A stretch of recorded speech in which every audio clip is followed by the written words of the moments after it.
The time has come. I never read Percy Jackson as a kid. I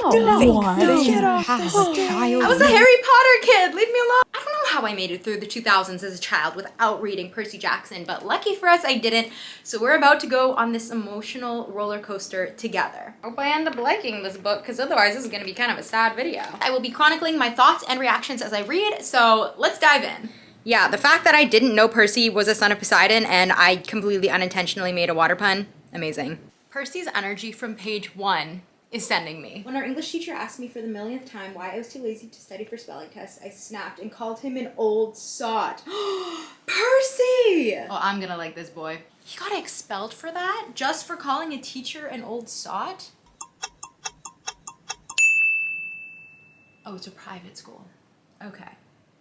Not gonna lie, I got close to calling a few of my teachers an old sot. It's a good thing I didn't go to private school. I feel like with fantasy books, I'm so used to even when they have children protagonists, the voice almost seems like one of an adult. But this genuinely feels like a 12-year-old is talking to me and telling me the story, so I think that's a voice that Rick, can I call him Rick? Mr. Riordan captured very well here. Okay, I'm a few chapters in, and this book is nothing like I expected.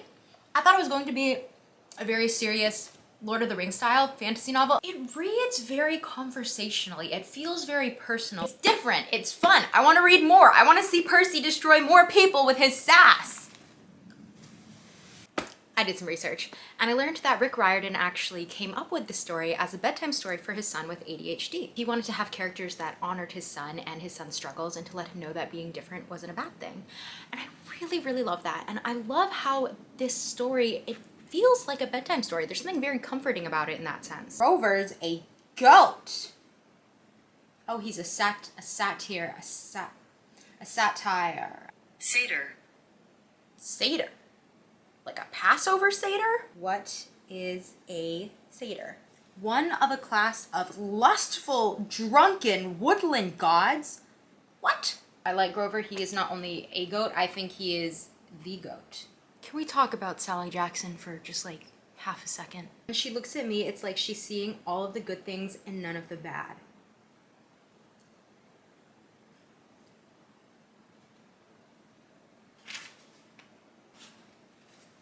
Did his mom just die? Oh. The woman was too stunned to speak. I'm upset. Why do the parents always have to die? I love Annabeth. I love Annabeth. I feel like if I had read this when I was 12, I would have been obsessed. I would have been like, I want to be her so bad. I mean, as an adult, I'm like, I want to be her so bad. Luke seems like a nice dude.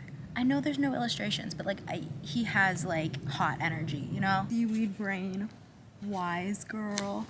When will I have a romantic partner to give me a disparaging but endearing nickname?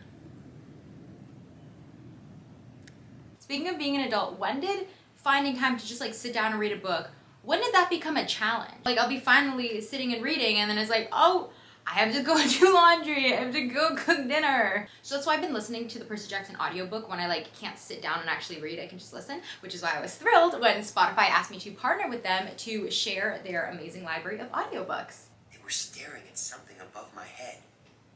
Percy? Annabeth said, pointing. By the time I looked up, the sign was already fading. I could still make out the holograph of green light, spinning and gleaming. A 3-tipped spear, a trident. Your father. See, this is how little Greek mythology I know. I don't know what the trident is supposed to represent. I don't know, like, what god. Is there a god of tridents? Poseidon, said Chiron.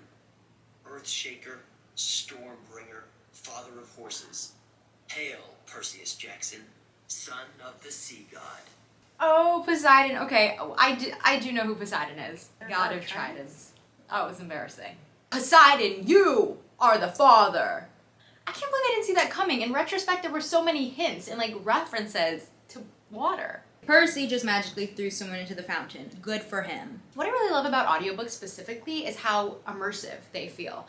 Like what I was saying before about Percy Jackson feeling like a bedtime story, it's really nice to have someone read it to you. It kind of makes the story come alive around you, if that makes sense. I think there's something very human about hearing a story spoken aloud. Like that's how we used to tell stories before we had written language. That was such a tangent, but here is how you can download an audiobook on Spotify if you would also like the experience of listening to an audiobook.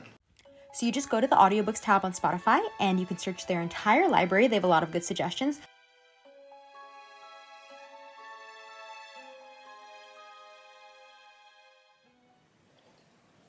Listen, I know they're 12. Like, I get that. But how many times do you have to enter a suspicious place only to find out it's actually someone trying to kill you and it's a trap before you stop going into suspicious places? Again, straight into the casino. Some dude's like, hey, kids, you want candy? And they're like, yeah, I would love some. I know that there was some, like, magic enticing them into the casino or whatever, but, like, I think they need some stranger danger lessons at Camp Half-Blood. I feel like the thing about reading these books as an adult is that they kind of stress me out a little. I also tried reading, where is it? A series of unfortunate events as an adult. And I only got halfway through. And I don't know if it's reading it as an adult or if it's just something about these stories where a lot of the adult characters are either incompetent or actively out to get the children. That stresses me out. But here's the thing, I really like these stories, and yes, I'm going to finish a series of unfortunate events too, because I think it's really important to tell kids stories where there are adults that are not good people and there are adults that are incompetent, because that's real life. And I think giving kids stories where they get to see other kids solve problems and survive without the help of adult figures are really important stories to tell kids. I don't know, I just need like therapy or something. So his mom's perhaps like not dead. There is a hope. Percy is trying to start a fight with the god of war. I love this boy. Beat his ass, Percy. You know what I really like about Percy Jackson? The world building. This integration of iconic places in Greek mythology with iconic places in America. I think that's really cool. Like this integration of modern America and Greek mythology. Like Poseidon's got khaki Bermuda shorts and a shirt with parents on it in a fisherman chair. Deadbeat dad energy. His mom's back! Yes! Whew!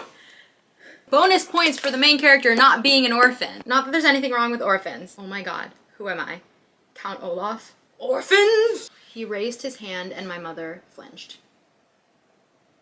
This book does a really good job of integrating like the fun and lightheartedness with these moments that are very mature and serious. It's almost like the voice that you're reading the story in is very young and fun and flippant at times, but the underlying story and subject matter is very serious and mature. So there's this, I don't know, there's this interesting dichotomy between those two things. And I think that's a good way to write books for kids, because the voice is coming from someone their age, someone the kids can relate to and understand, but it's introducing much more serious and deep subject matter in a way that they can relate to and navigate, if that makes sense. Meatloaf surprise!